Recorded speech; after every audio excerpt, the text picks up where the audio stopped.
Delhi, you're watching DD India News Hour, India's voice to the world. I'm Ramesh Ramachandran. Coming up in the next hour. Sri Lanka and Mauritius launch India's instant mobile payment system. Mauritius also introduces India's RuPay debit and credit cards. India welcomes the release of 8 of its nationals from Qatar. 7 of them return to New Delhi. Israel launches a military operation in the southern Gaza city of Rafah, frees 2 of its hostages. Alexander Stubb is Finland's new president. The former Prime Minister wins Sunday's runoff election.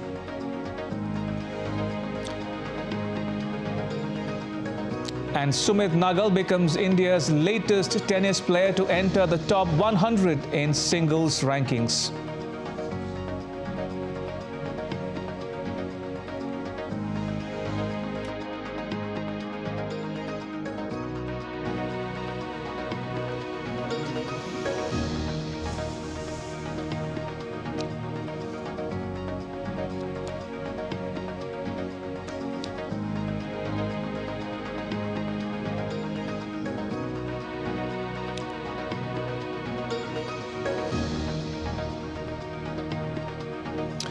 India's instant mobile payment system, called the Unified Payments Interface, has been launched in Mauritius and Sri Lanka.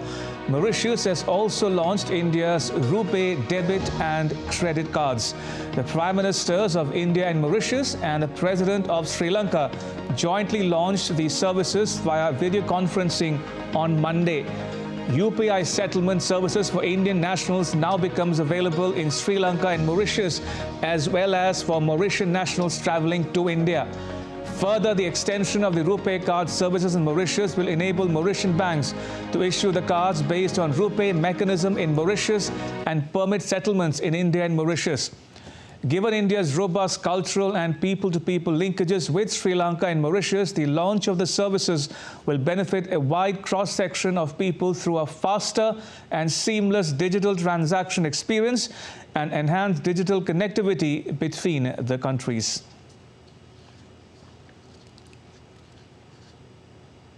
India's Prime Minister Narendra Modi said that today is a special day for the 3 friendly countries in the Indian Ocean region as they are enhancing their historic relations in a modern digital way.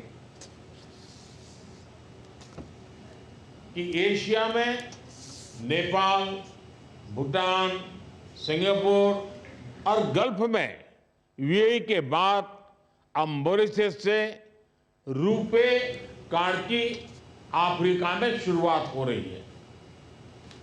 इससे Mauritius से भारत आने वाले लोगों को भी सुविधा होगी, hard currency खरीदने की जरूरत भी कम होगी। यूपीआई और रूपे कार्ड व्यवस्था से हमारी अपनी करेंसी में रियल टाइम कम खर्च पर और सुविधाजनक तरीके से भुगतान होगा। आने वाले समय में हम क्रॉस बॉर्डर रेमिटेंस यानी person to person P2P payment facility की तरफ बढ़ सकते हैं। एक्सेलेंसी, आज का यह लॉन्च ग्लोबल साउथ सहयोग की सफलता का प्रतीक है।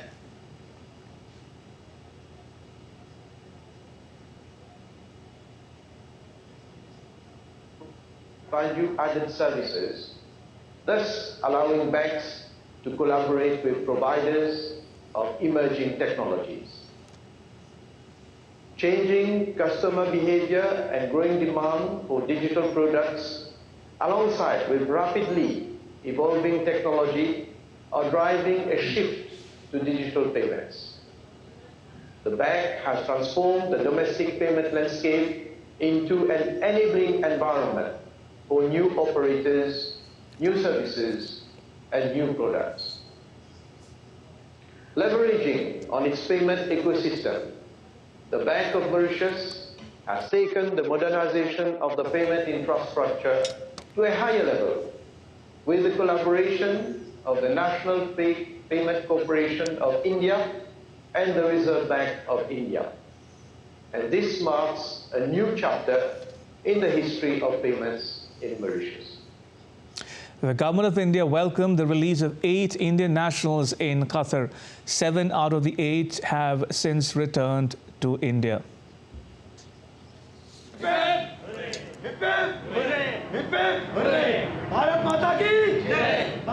In a major diplomatic victory, India secured the release of 8 Indian nationals who were sentenced to death in Qatar.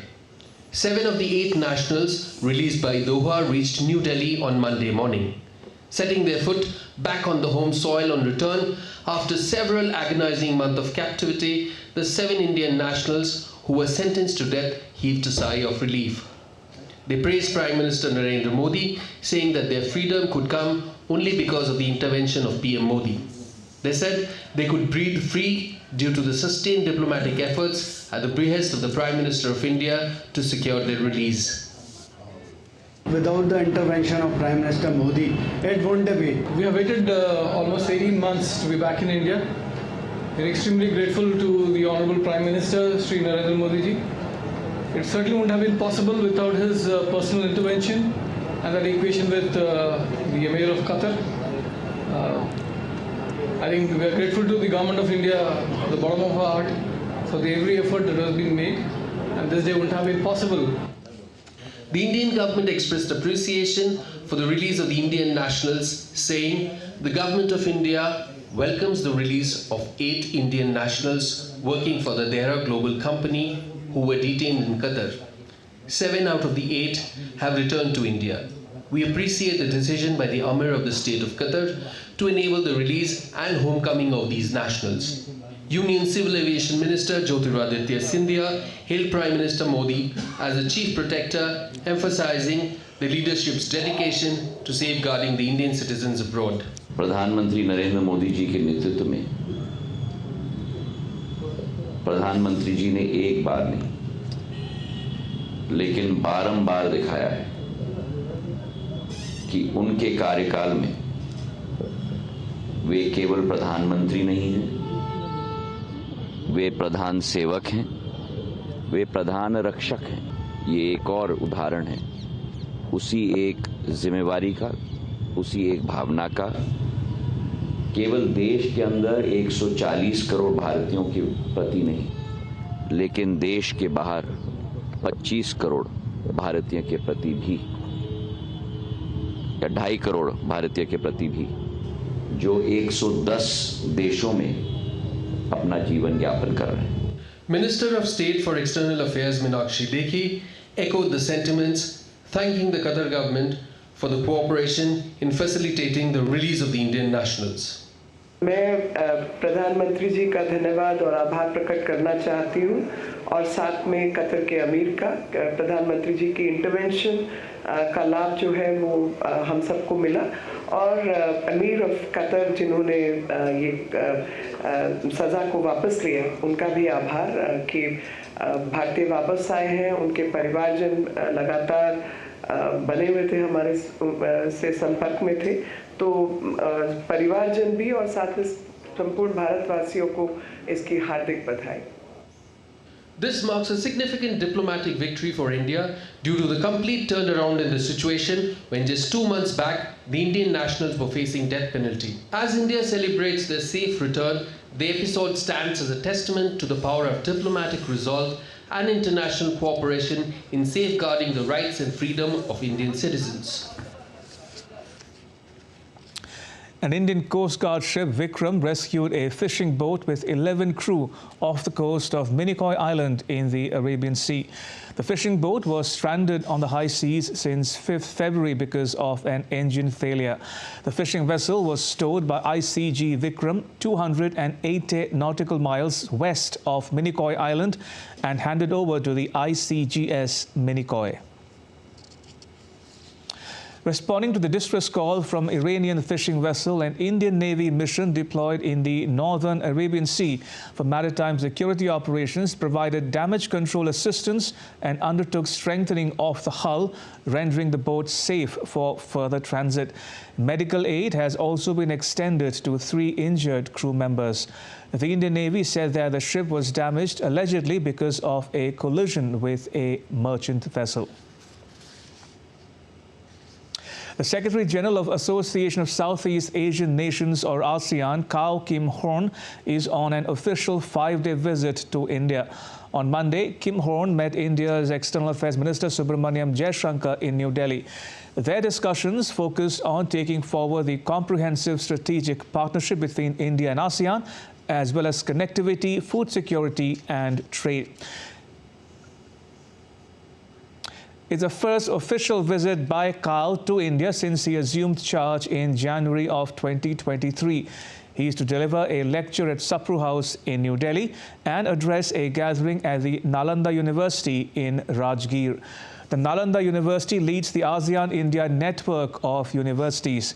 The official visit he will also visit the Mahabodhi Temple Complex, a UNESCO World Heritage Site in Gaya. Engagement with ASEAN is an important pillar of India's Act East policy, which entered its 10th year in 2024, as well as its vision for the wider Indo-Pacific. India supports the priorities set by Lal PDR as the ASEAN chair for 2024 under the theme of ASEAN, enhancing connectivity and resilience. To West Asia now, Israel's Prime Minister Benjamin Netanyahu on Monday said that his country will not pass any opportunity to free more hostages from Gaza, describing sustained military pressure until total victory over the Hamas as necessary for their full recovery.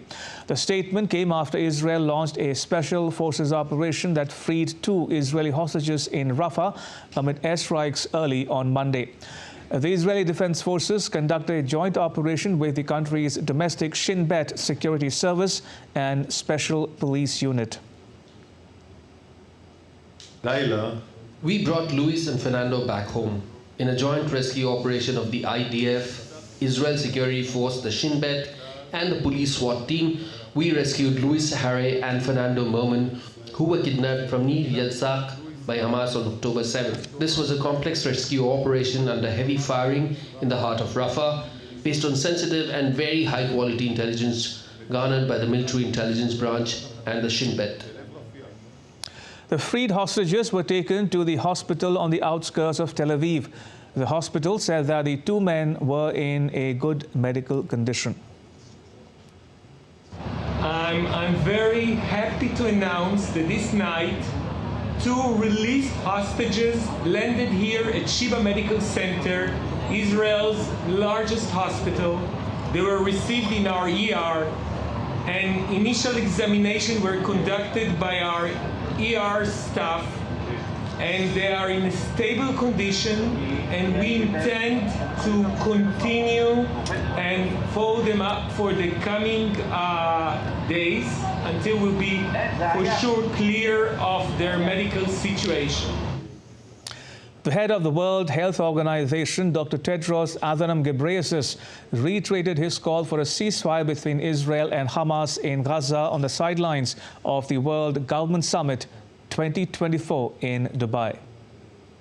WHO continues to call for safe access for humanitarian personnel and supplies.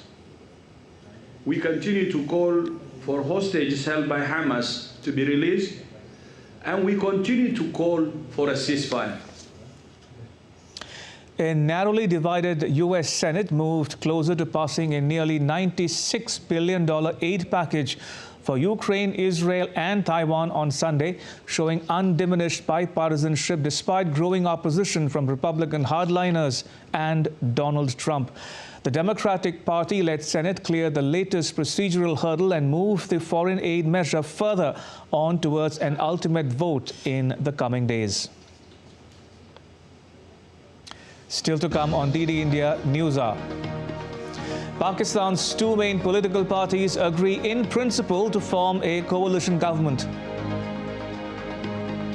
North Korea's state media says the country has developed a new ballistic control system. And US President Joe Biden joins TikTok to woo young voters ahead of the 2024 US presidential election.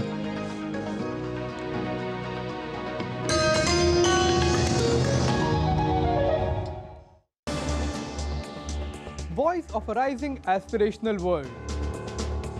Stories of challenges, struggles and accomplishment.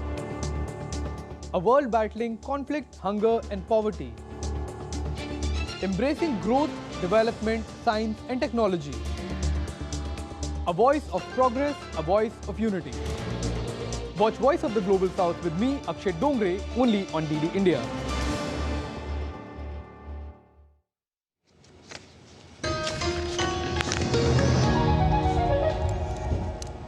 You're watching DD India News Hour. I'm Ramesh Ramachandran. Finland's former Prime Minister Alexander Stubb won Finland's presidential election on Sunday, defeating Pekka Haavisto of the Green Party. Stubb will be responsible for Finland's foreign policy, including its stance towards Russia. Finland joined NATO last year. The president will serve as Finland's commander-in-chief. Stubb replaces Sauli Niinisto, who is retiring after 2 6-year terms. Stubb, a member of the mainstream centre-right National Coalition Party, beat the country's former Foreign Minister Pekka Haavisto of the centre-left Green Party in Sunday's runoff vote after securing 51.6% of the votes against Haavisto's 48.4%. Policy, we usually stay cool, calm and collected. We take care of our bit. Our defense spending is now this year roughly 2.3% of our GDP. We have a very strong defense. We're members of the EU and NATO, and of course we have a fresh defense cooperation agreement with the United States. All I can say is that election campaigns in Finland are fair and square. They're free and just.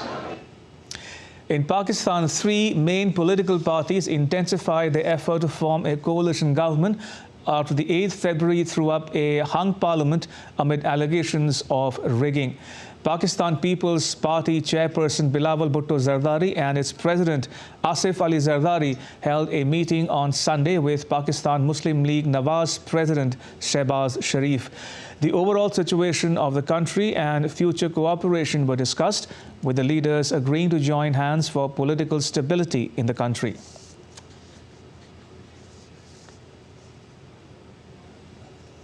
And my colleague Akshay Dongre joins us for more on this developing story. Akshay, does it mean that Pakistan will soon have a viable government in place? Well, given the instability that we have been seeing and the political uncertainty in Pakistan, what we are seeing right now is efforts by the 2 main parties, PMLN and PPP, the Pakistan People's Party, to cobble up an alliance to provide some sort of a government to the country that is right now facing uncertainty, huge political uncertainty amid the already economic crisis that the country is going through. However, there seems to be several challenges before any viable form of government is formed in Pakistan, because from what it appears, and even ahead of the polls, both of these parties, be it PMLN or PPP, both of these party candidates as well as leaders had said that they will not come into an alliance once the elections are over, and both were confident of a huge victory as far as majority is concerned. But from what we are seeing right now with the hung assembly and none of the party having a clear majority, it seems that there sort of is some attempt to cobble up an alliance. However, it remains to be seen that whether the personal ambition will come into the way of providing Pakistan with a civilian government, and whether or not the Pakistan military, that has been one of the key players, though veiled, will provide their blessings as far as this alliance is concerned. Because what we are seeing right now are claims that The PPP wants Prime Minister's post for Bilawal Bhutto Zardari, whereas the Pakistan Muslim League Nawaz wants the Prime Minister's seat for Nawaz Sharif. So amid the personal ambitions and all of these issues that are going on as far as the political uncertainty is concerned, it remains very difficult to provide a stable government that will last, or rather complete full tenure that has never happened in Pakistan's history, and history seems to be repeating given the fact that there are leaders in both of these parties that are claiming to form an alliance to have their own leaders as projected Prime Minister's face in the upcoming days. Indeed, as they say, watch this space. Akshay, thank you. That was my colleague Akshay Dongre reporting on the latest machinations taking place in Pakistan after the 8th February parliamentary election.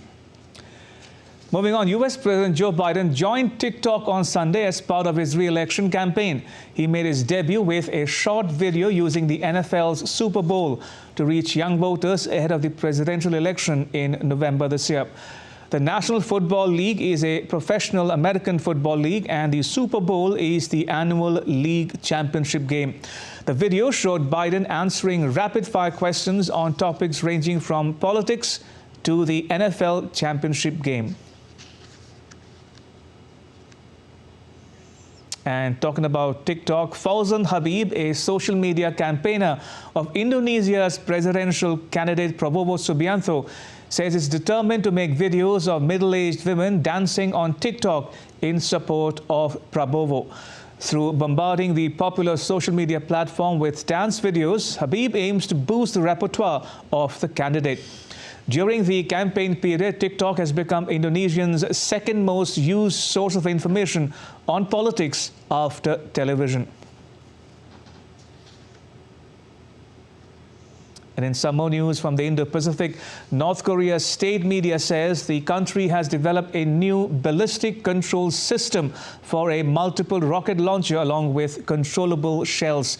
It's said that the Academy of Defense Science, which oversees the country's missile development, conducted a ballistic control test firing of 240mm caliber controllable multiple rocket launcher shells on Sunday.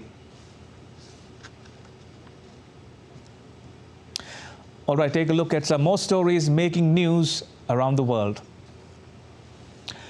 A small plane crashed into the sea turtle preservation site on Bachoco Beach in Mexico on Sunday, killing at least one person and injuring 5 others. The single-engine plane belonging to a skydiving company crashed when it tried to make an emergency landing on the beach. The injured were taken to a nearby hospital for medical attention. Thousands of revelers gathered in Rio de Janeiro on Sunday for one of the city's most traditional block parties, the Cordão de Boitata. Revelers joined the celebrations on the 3rd day of the colorful carnival in Brazil, despite an outbreak of dengue fever in the nation.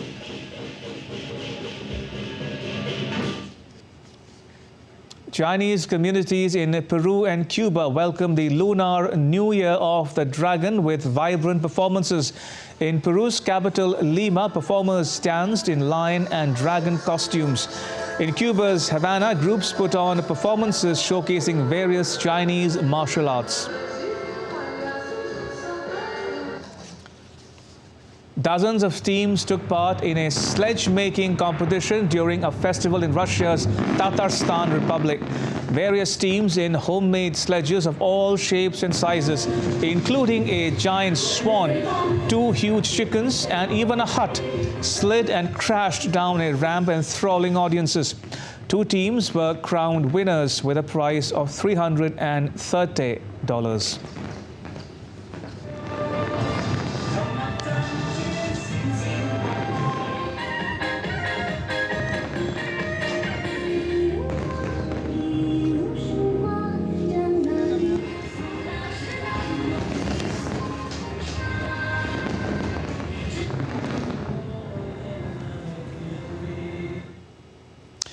In other news, former U.S. President Donald Trump said on Saturday that the U.S. might not protect NATO allies that are not spending enough on defense from a Russian attack. He said this while speaking at a political rally in the state of South Carolina. The White House rejected Trump's comment, terming it appalling and unhinged. Reacting to his comment, the NATO chief said any attack on NATO will be met with a united and forceful response. Other NATO members, including Poland and Germany, also condemned Trump's comment. Meanwhile, Donald Trump has until the end of Tuesday to file an appeal to the U.S. top court against last week's ruling, which rejected his claim of immunity from criminal prosecution during his time in office. DD India's Jagrati Dave reports.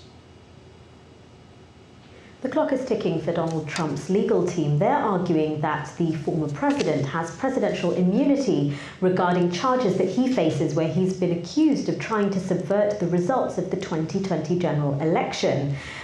Those claims were thrown out by a federal court here in Washington, D.C. last Tuesday. That same court also set a February the 12th deadline for Donald Trump to appeal that ruling at the U.S. Supreme Court, which could potentially delay the start of a trial even further. Now, Donald Trump faces 4 criminal cases, which he is arguing are politically motivated in an effort to damage his re-election campaign. But a recent CNN poll is saying that most Americans want a verdict on the election subversion charges before they go to vote in this year's election. And that same poll is also saying that most people think that Donald Trump is likely to pardon himself should he retake the White House this November. In Washington, Jagrati Dave reporting for DD India. United States Secretary of Defense Lloyd Austin was admitted to a critical care unit in Washington, D.C. on Sunday. Officials at the Walter Reed Military Medical Center said that Austin was admitted for a treatment of symptoms suggesting an emergent bladder issue. Austin has transferred the duties of his office to the Deputy Secretary of Defense, Kathleen Hicks. Austin is scheduled to travel to Brussels on the 14th of February to meet Ukraine's defense contact group.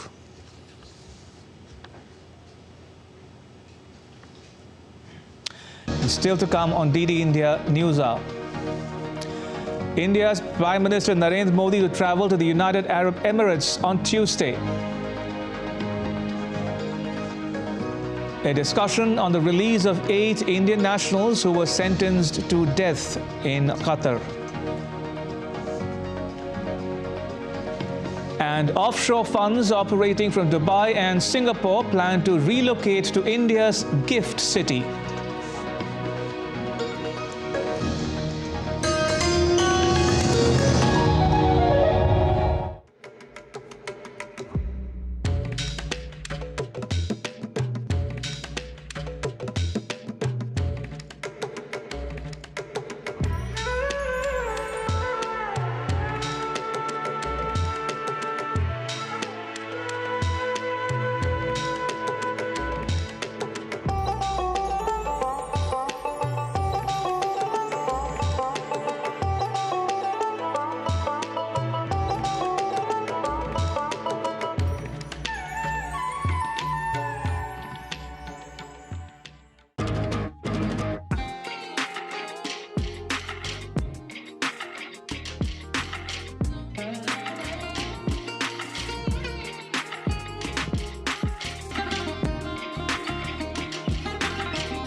You're watching DD India News Hour. I'm Ramesh Ramachandran. A quick recap of the headlines. Sri Lanka and Mauritius launch India's instant mobile payment system. Mauritius also introduces India's RuPay debit and credit cards. India welcomes the release of 8 of its nationals from Qatar. 7 of them return to New Delhi. Israel launches a military operation in the southern Gaza city of Rafah, frees 2 of its hostages. Alexander Stubb is Finland's new president. The former prime minister wins Sunday's runoff election. And Sumit Nagal becomes India's latest tennis player to enter the top 100 in singles rankings.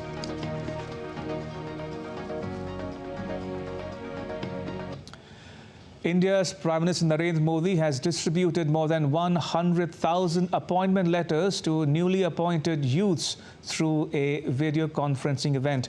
The Rozgar Mela, or employment fair, was organized at 47 locations across the country, where the newly appointed youths join the government offices by filling multiple posts in various departments. The Prime Minister also laid the foundation stone of the first phase of the integrated complex called Karma Yogi Bhavan in New Delhi. The PM said this campus will promote collaboration and synergy between various parts of Mission Karma Yogi. He called for involving the youth and making them allies in nation building. हर युवा के मन में विश्वास है कि वो कड़ी मेहनत और अपनी प्रतिभा के दम पर अपनी जगह बना सकता है। 2014 के बाद से ही हमारा प्रयास रहा है कि नौजवानों को भारत सरकार के साथ जोड़कर उन्हें राष्ट्र निर्माण का सहभागी बनाएं। पहले की सरकार ने अपने 10 साल में जितनी सरकारी नौकरियां दी थी, उससे लगभग 1.5 गुना ज्यादा सरकारी नौकरी भाजपा की सरकार ने अपने 10 साल में दी है। All right, going back to the top story, Qatar releases 8 Indian nationals who were sentenced to death. 7 of them have since returned safely to New Delhi.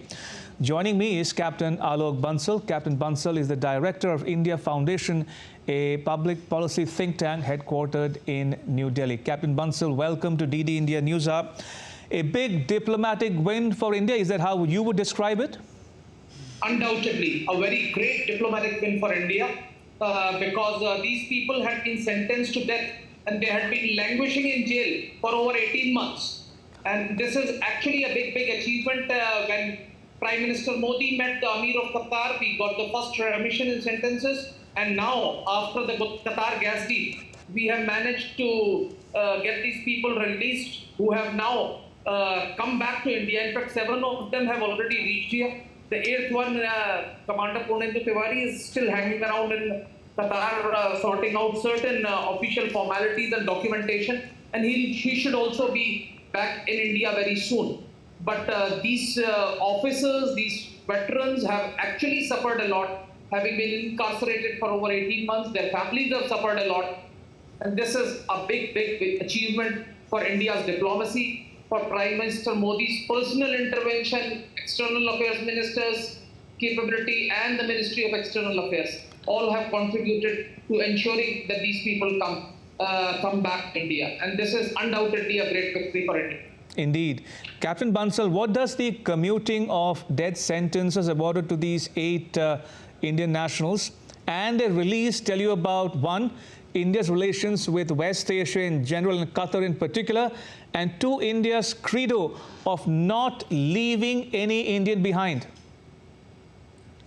See, that shows that now Indians are free to go, venture out and pursue enterprises which will help India gain foreign exchange, without having to worry about their safety and security. They know that the government of India is behind them and will leave no stone unturned to ensure that they are picked up and they are brought back. Also, it also shows that India's stature, especially in the Persian Gulf region, has increased considerably. We have seen the way Indian politicians have been given a special welcome. Even in the holy city Medina in Saudi Arabia, we have seen what happened when the Amir of the ruler of UAE, the president of UAE, came and did a roadshow in India. That shows that India is gaining enormous traction as far as the entire Persian Gulf region is concerned, be it Saudi Arabia, be it UAE, or be it Qatar. Captain Bansal, as a former Indian Navy officer yourself, are there any lessons one can learn from this incident or episode? See, there is a lot. What we need to understand is that this particular company for which they were working, Dahara Global, was doing a phenomenally good job. They were training the Qatari Navy. They had set up the Naval Academy for Qatar, and it was a very, very unique field where they had ventured. Okay. This had been the sole preserve of the European countries. And as a result, there was a lot of conspiracy, there was actually a lot of anguish because these countries did not want to lose that sole preserve. And that's why I feel these people have been trapped as part of a conspiracy. But it does tell us that next time we need to be even more cautious. And I think we need to be more proactive, ensure that there is no scope or no iota left for any conspiracy or any attempt to trap these people into unnecessary litigation or things like this. All right, we leave it there. Captain Alok Bansal, thank you once again for joining us and sharing your thoughts and insights with our viewers at home and abroad. Thank you for your time. Much appreciated. Moving on, in other news, India's Prime Minister Narendra Modi will pay a two-day visit to the United Arab Emirates on Tuesday. He will hold talks with President Sheikh Mohammed bin Zayed Al Nahyan and also inaugurate the first ever Hindu temple in Abu Dhabi. DD India's Meghna Dev reports. Prime Minister Narendra Modi will pay an official visit to the UAE from 13th to 14th February. Looking at the frequent high-level exchanges between both the leaders, this will be Prime Minister Modi's 7th visit to the UAE since 2015 and the third in the last 8 months. During the visit, Prime Minister will hold bilateral meetings with President of UAE, Sheikh Mohammed bin Zayed Al Nahyan. PM Modi will also meet Vice President of UAE, Sheikh Mohammed bin Rashid Al Maktoum. At his invitation, PM Modi will participate in the World Government Summit 2024 to be held in Dubai as guest of honor and deliver a special keynote address at the summit. On 13th of February, Prime Minister Narendra Modi will be addressing the Indian community, the Indian diaspora at the Zayed Sports City Stadium in Abu Dhabi. And this is going to be one of the biggest Indian community events in UAE. On 14th February, PM Modi will inaugurate the Baps Mandir, the first Hindu temple in Abu Dhabi. The highly anticipated Baps Hindu Mandir, a magnificent pink sandstone temple built by Bojasa Navasi Akshar Purushottam Swaminarayan Sanstha, boasts intricate carvings and traditional architecture. It will serve as a spiritual sanctuary for the Hindu community in the UAE, estimated to be about 3.5 million strong. Prime Minister Narendra Modi's visit to UAE, which is going to happen on the 13th and 14th of February, which is going to be his 7th visit to the UAE. He will also be inaugurating the Baps Hindu Temple in Abu Dhabi, which will be a testimony of the growing relationship between India and UAE and also serve as a spiritual sanctuary for the Indian community, the Indian diaspora, which resides in UAE. With camera person Pramod Negi and my colleague Ashwini Mishra, this is Meghna Dev for DD India from Abu Dhabi. And talking about the Indian diaspora, they are upbeat about the Indian Prime Minister's visit. It'll be Prime Minister Modi's 7th visit to the UAE since 2015. Now, Indians living in the UAE's 7 Emirates are eager to hear him speak. Meghna Dev has more. I'm here at the Zayed Sports City Stadium, where Prime Minister Narendra Modi will be addressing a grand community event filled with people from the Indian diaspora. We are proud because of the Modi to say we are Indians and Hindus, and also he bring the DAPS Hindu Mandir. This is going to be one of the marvelous castle for the country. We should always thankful to the rulers and as well as Modi, because Modi follows only one principle, that is called Dharma Rakshite Rakshita. Having people of Indian origin in UAE is like a microcosm of India in UAE.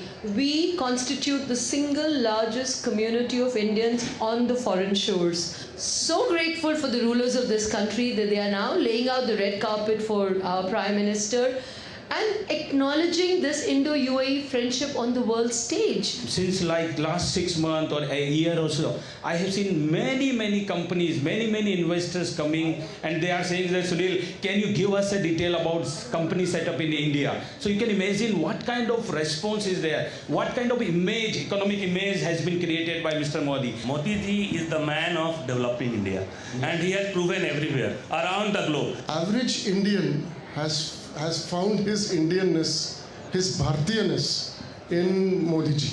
As a travelers, as a tourist, they can pay in the rupee here. That is also a big achievement. The UPI payment is applicable here. It is accessible here. You can see his achievements. His efforts, his achievements are exceptional. So definitely we are very excited. Entire Indian diaspora here in the UAE, the reactions speak for themselves. The reactions actually speak for what the emotions are for the last lap of preparations that are going on here at the stadium in Abu Dhabi with camera person Prabodh Negi and my colleague Ashwini Mishra. This is Megha Dev, One in India from Abu Dhabi. Moving on, India's President Draupadi Murmu participated in an event organized by the Arya Samaj on Monday to commemorate the 200th birth anniversary of Maharshi Dayanand Saraswati, the founder of Arya Samaj. The event took place at Tankara, located in Gujarat's Morbi district. Born on 12 February 1824, Maharshi Dayanand Saraswati dedicated his life to the pursuit of Vedic knowledge and cultural heritage.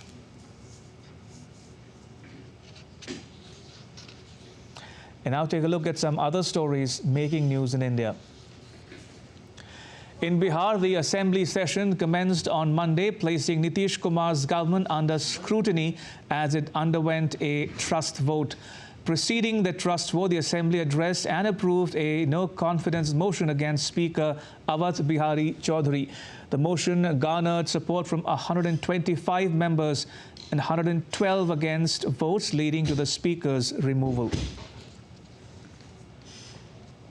Assam achieves a significant milestone by issuing more than 10 million Ayushman Bharat cards, becoming the first Indian state to reach this achievement. Chief Minister Himanta Biswa Sarma praised the achievement, underscoring Assam's dedication to fulfilling Prime Minister Narendra Modi's goal of universal health coverage. The scheme provides health insurance of Rs 5 lakh per family per year. In preparation for the global promotion of the upcoming Mahakumbh 2025 in Prayagraj of India's Uttar Pradesh, the state government is planning to organize a social media conclave. This initiative involves collaborating with both governmental and non-governmental agencies to reach a wider audience for the Mahakumbh 2025. The step has been taken to involve the non-governmental agencies also in its preparations. Ahead of the Farmers' March to India's national capital, New Delhi, on 13th February, the Delhi police has imposed Section 144 in the entire New Delhi to avoid any untoward incident and ensure law and order. The order will remain in force till 12th March 2024. The Samyukta Kisan Morcha and Kisan Mazdoor Morcha have announced that more than 200 farm unions will march to New Delhi on the 13th of this month. In the northern part of India, in Jammu and Kashmir, the Border Roads Organization, or BRO, has started snow clearance operations on the Gurez-Bandipora road in Bandipora. The road was closed for vehicular traffic recently in view of heavy snowfall en route. The travel of people and medical emergencies were being facilitated through chopper services.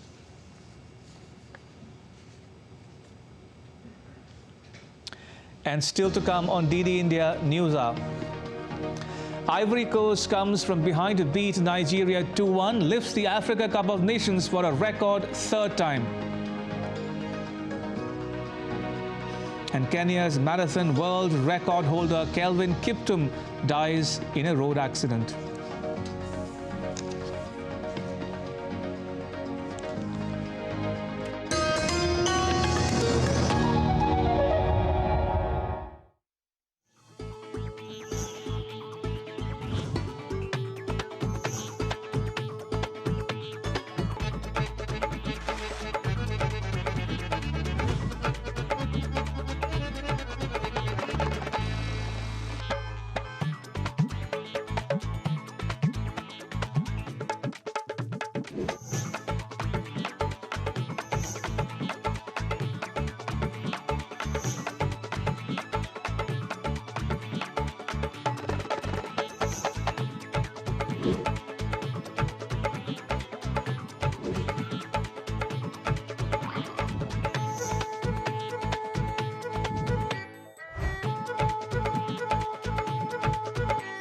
Welcome to Jaipur.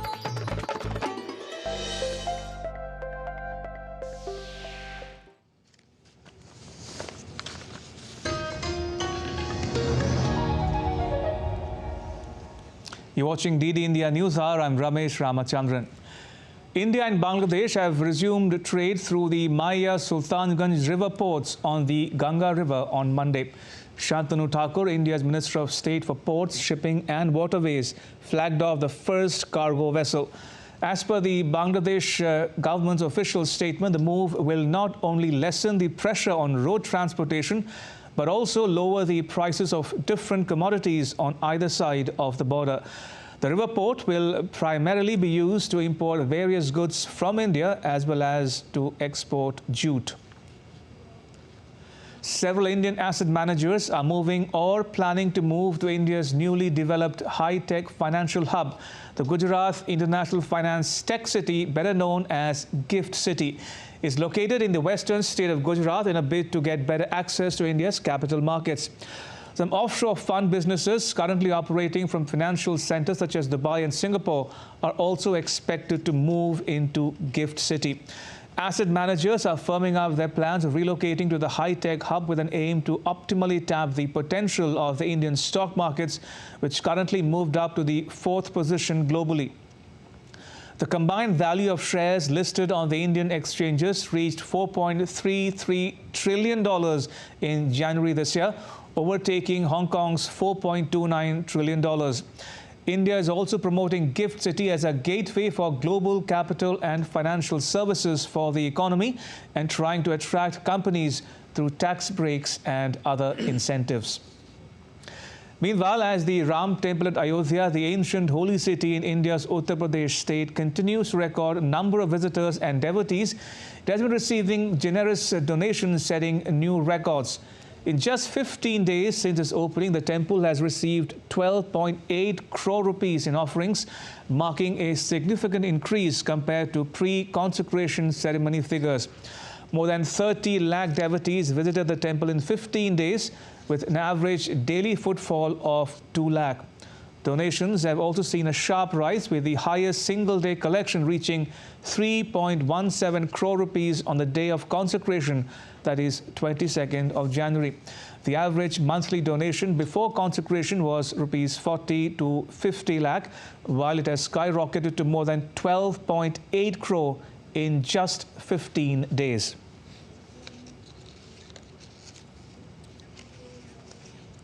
And now to all the news in the world of sport with my colleague Abhishek Mahajan.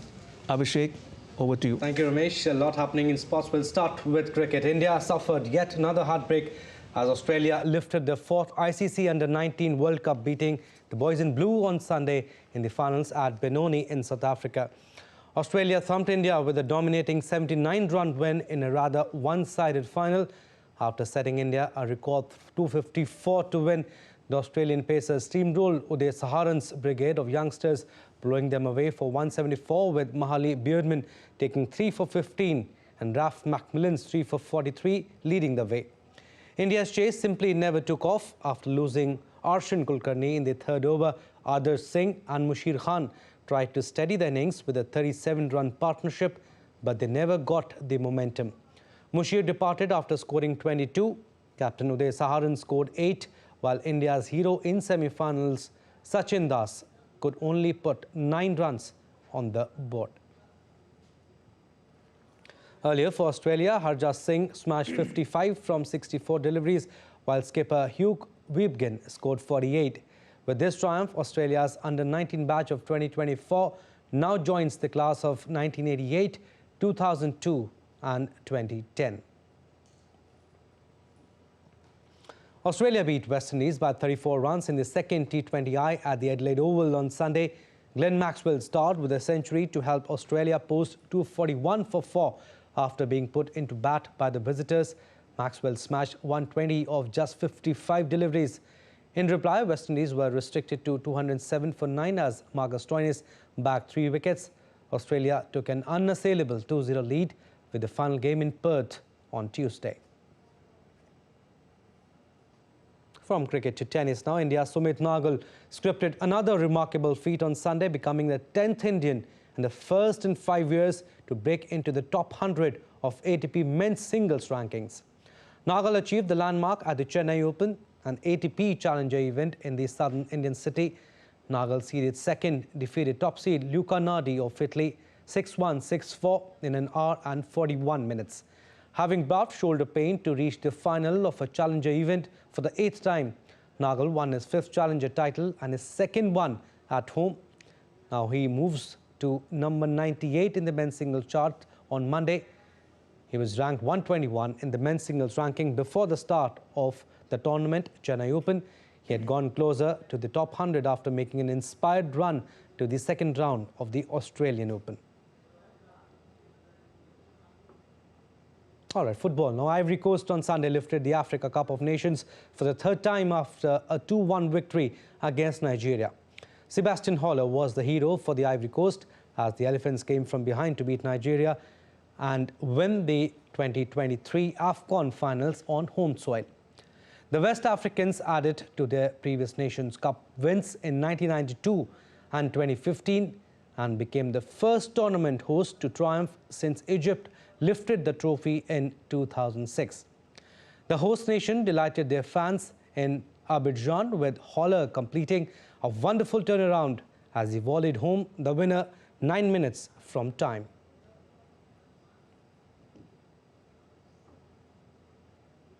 Now, Kenya's world record holder in marathon, Kelvin Kiptum, dies at the age of 24 in a road accident on Sunday. His coach also died alongside in the fatal accident in Rift Valley. The world athletics community was in grief as the 24-year-old's bright career, which included holding the esteemed title of marathon world record holder, was tragically cut short. Kiptum made history at the Chicago Marathon, shattering records with an astounding time of 2 hours 35 seconds, surpassing the previous mark set by his compatriot Eliud Kipchoge, 2 hours 1 minute and 9 seconds. The two athletes had also been named in Kenya's provisional marathon team for the Paris Olympics later this year. All right, that's all we have in sports. Back to you, Ramesh. Thank you, Abhishek. And before we close, flamboyant floats, electrifying drummers and samba girls paraded during the first night of competition of Rio de Janeiro's elite samba schools. The Brazilian city holds a carnival every year. Top samba schools put up a dazzling display down the Samba Drome during the carnival.